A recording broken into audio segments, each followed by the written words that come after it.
Bupati MBD pimpin apel gelar pasukan Operasi Ketupat Salawaku 2026.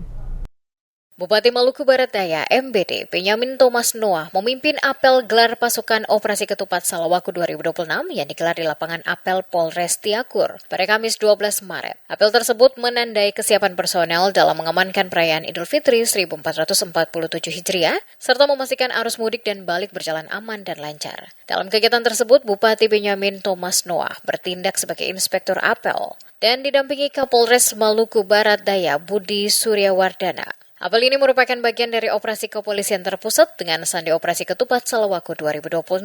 Dalam amanat Kapolri yang dibacakan Bupati MBD, disampaikan bahwa apel gelar pasukan ini merupakan pengecekan akhir kesiapan personel maupun sarana dan prasarana pendukung pengamanan Hari Raya Idul Fitri. Disebutkan Operasi Ketupat 2026 akan berlangsung selama 13 hari hingga 25 Maret 2026. Operasi ini difokuskan untuk memastikan masyarakat dapat merayakan Idul Fitri dengan aman, nyaman, tertib, dan lancar. Dalam amanat tersebut juga disampaikan bahwa dinamika situasi global, khususnya di kawasan Timur Tengah, turut berdampak terhadap kondisi ekonomi nasional. Meski demikian, pemerintah memastikan ketersediaan bahan bakar minyak atau BBM dan LPG tetap mencukupi. Karena itu, masyarakat diimbau untuk tidak melakukan panic buying serta tetap mendukung langkah strategis pemerintah dalam menjaga stabilitas harga dan pasokan energi. Untuk wilayah Kabupaten Maluku Barat Daya, pengamanan akan melibatkan personel gabungan dari berbagai instansi, diantaranya TNI AD, TNI AL, TNI AU, Polri, Brimob, Satpol PP, Dinas Perhubungan, Pemadam Kebakaran, BPBD, serta pihak PLN. Objek pengamanan meliputi tempat ibadah, pusat perbelanjaan, serta fasilitas transportasi seperti bandara dan pelabuhan.